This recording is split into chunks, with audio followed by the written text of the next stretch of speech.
गुरुजी competitive exam channel पर आपका स्वागत करता हूं। यदि आप पहली बार हमारे चैनल पर आए तो हमारे चैनल को सब्सक्राइब करें और अपने दोस्तों को भी शेयर करें। लीजिए आपको ले चलता हूं सीधे मैं क्वेश्चन की ओर। और क्वेश्चन मैंने ब्लैक बोर्ड पर यहाँ पे लिखा हुआ है। अब यहाँ पे देखते हैं हम कि प्राप्ति भुगतान खाता बनाने के लिए आपको इस तरह इबारत के रूप में सवाल दिया रहता है और क्रियात्मक क्वेश्चन है। और हमने देखा कि 31 मार्च 2020 को समाप्त होने वाले वर्ष का प्राप्ति भुगतान खाता बनाइए। आपको सबसे पहले पूरा क्वेश्चन पढ़ना है और पढ़ने के बाद में हल करना होगा। प्रारंभिक शेष 8,000 रुपए, चालू वर्ष का चंदा प्राप्त 35,000 रुपए, आगामी वर्ष का चंदा प्राप्त 1,000 रुपए और फर्नीचर यहाँ पर क्रय किया है 3,000 रुपए का, विनियोग किया है 25,000 रुपए का, सामान्य व्यय 5,500, अदत्त व्यय 300, फर्नीचर पर डेप्रिसिएशन ह्रास लगा है यहाँ पर 10%। देखिए यह सवाल इस प्रकार के परीक्षा में छोटे छोटे सवाल अक्सर करके पूछे जाते हैं और परीक्षा की दृष्टि से बहुत ही महत्वपूर्ण है।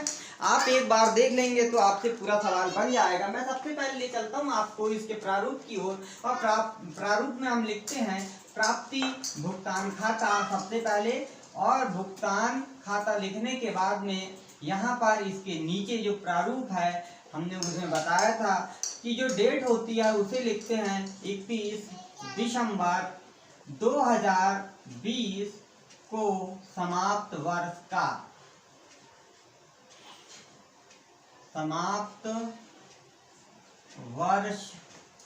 का, क्योंकि यह अंतिम दिन तैयार किया जाता है। अब यहाँ पे देखिए इसका प्रारूप डेबिट और क्रेडिट फॉर्मेट में बनाया जाता है। सेम यह रोकड़ वही के आधार पर या रोकड़ वही के नियम अनुसार ही तैयार किया जाता है। जो बायां पक्ष होता है इसे हम डेबिट कहते हैं और जो दायां पक्ष होता है यह क्रेडिट कहलाता है।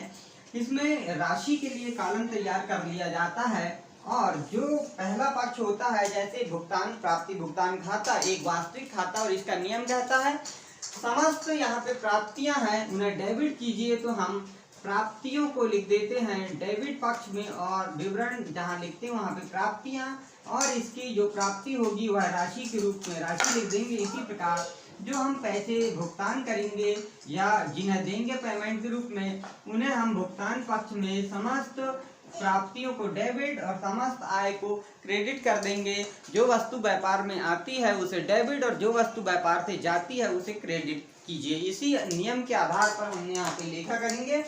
और देखिए सबसे पहले हमने लिया है प्रारंभिक रोकड़ शेष की। यहाँ पे बात करते हैं हम सबसे पहली प्रवृत्ति, तो हम यहाँ पर शेष लाया गया यहाँ पे लिखेंगे, शेष लाया गया और जो शेष है 8,000 वह लिख देंगे। इसके बाद में देखिए चालू वर्ष का चंदा प्राप्त, तो यहाँ पर चंदा लिखेंगे और चंदा लिखने के बाद में जो चंदा है उसे प्राप्ति की ओर ही हम लिख देंगे 35,000 रुपए, क्योंकि यहाँ पर देखिए आप आगे लिखा आगामी वर्ष का चंदा प्राप्त, तो आगामी वर्ष का यहाँ पर कितना प्राप्त हुआ है 1,000 रुपए। अब यहाँ पर आपको यह ध्यान नहीं देना कि किस वर्ष का है, आपको सिर्फ इतना ध्यान में रखना है कि यह पैसा हमारे पास आया है और जितना भी रुपए आया है उसको प्राप्ति की ओर लिखते जाना है। अब हम इसे योग कर देते हैं और यह 35 और 36,000 रुपये यहाँ हुआ। इस प्रकार से हमने दोनों को लिख दिया। इसके बाद में फर्नीचर क्रय किया 3,000 रुपये का, और जब फर्नीचर क्रय करेंगे तो हमारे पास से पैसा जाएगा यानी भुगतान करना पड़ेगा, तो हमने लिखा भुगतान की ओर फर्नीचर क्रय, और फर्नीचर क्रय हमने किया है 3,000 रुपये का।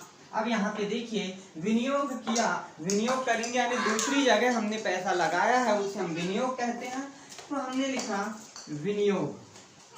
विनियोग किया, पैसा गया हमारे पास से कितना 25,000 रुपए हमने विनियोग किया, तो 25,000 रुपए पैसा चला गया हमारे पास से। सामान्य व्यय हुए 5,500 के, तो हमने लिखा सामान्य व्यय, क्योंकि ये भुगतान कर दिए पैसे दे दिए और पैसा जो गया उसे भुगतान की ओर लिख के और लिख दिया हमने 3,000 रुपए। इसी प्रकार अदत्त व्यय 300 रुपए लिखा हुआ है, आप क्वेश्चन में देख रहे हैं। अब यहाँ पे सवाल में दिया है अदत्त व्यय, और अदत्त व्यय जो है अदत्त व्यय किसे कहते हैं यह मालूम होना चाहिए। तो ऐसे व्यय जिनकी सेवाएं तो ले ली गई है लेकिन भुगतान नहीं किया गया है उन्हें हम अदत्त व्यय कहते हैं। और जब भुगतान नहीं किया गया है तो इसका लेखा हम यहाँ पर नहीं करेंगे। सिर्फ जो नगद में है पैसा, नगद आए या नगद के रूप में जाए, तिजोरी से जाए, उसे ही हम प्राप्ति भुगतान खाते में लिखेंगे। इसके अलावा दूसरी बातों को नहीं लिखेंगे। यहाँ पर देना बाकी है, सेवा उनने काम किया है व्यक्ति ने लेकिन हमने पैसे नहीं दिए हैं, और जब पैसे नहीं दिए हैं तो इसे भुगतान की ओर नहीं लिखा जाएगा, इतना याद रखना है। इसी प्रकार फर्नीचर पर ह्रास लिखा हुआ है, आगे का भाग देखते हैं आप 10%।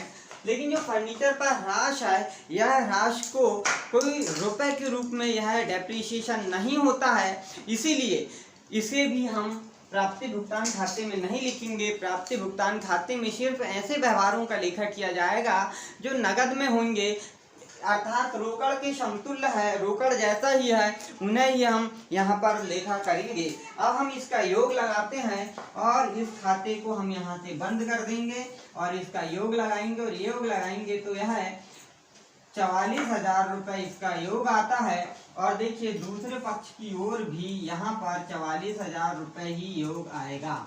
दोनों पक्षों का योग समान आएगा। 25 और 3 28 और 3 31,000 हुआ, 31 और यह 44,000। यहाँ पे देखिए 44,000 रुपये है, यह अधिक है, और 31,000 यहाँ पे कम है। अब यहाँ पर 31,000 कम है तो घटा देंगे तो 3, 4 में से 3 गया 1, अर्थात यहाँ पर कितना डिफरेंस आया, 13,000 का यहाँ पे डिफरेंस आ रहा है। और यहाँ पर कोई मद सामान्य व्यय, सॉरी यहाँ पर हमने देखा 5,500 रुपये था सामान्य व्यय का, और फर्नीचर क्रय 3,000 था। अब इसे जोड़ेंगे तो 25, 5, 30, 33,000 यहाँ पर 500 होता है, 33,500। और जब हम घटाएंगे इसे तो देखिए यह 500, 4 में से यहाँ 3 शून्य और यहाँ पर 1, 10,500। अर्थात यहाँ पर हम देखेंगे कि जो कम है भुगतान पक्ष की ओर राशि वह 10,500 रुपये कम है, और 10,500 को हम शेष ले गया के नाम से लिखेंगे, शेष ले गया। और यहाँ पर यदि रोकड़ शेष है तो रोकड़ शेष लिख देंगे, और यदि बैंक का शेष है तो बैंक शेष के नाम से लिखेंगे। इस प्रकार हम प्राप्ति भुगतान खाता बनाएंगे, और इस प्राप्ति भुगतान खाते की सहायता से ही आय व्यय खाता और आर्थिक चिट्ठा तैयार किया जाता है। तो आज के लिए इतना ही, मिलते हैं नेक्स्ट वीडियो में। नमस्कार।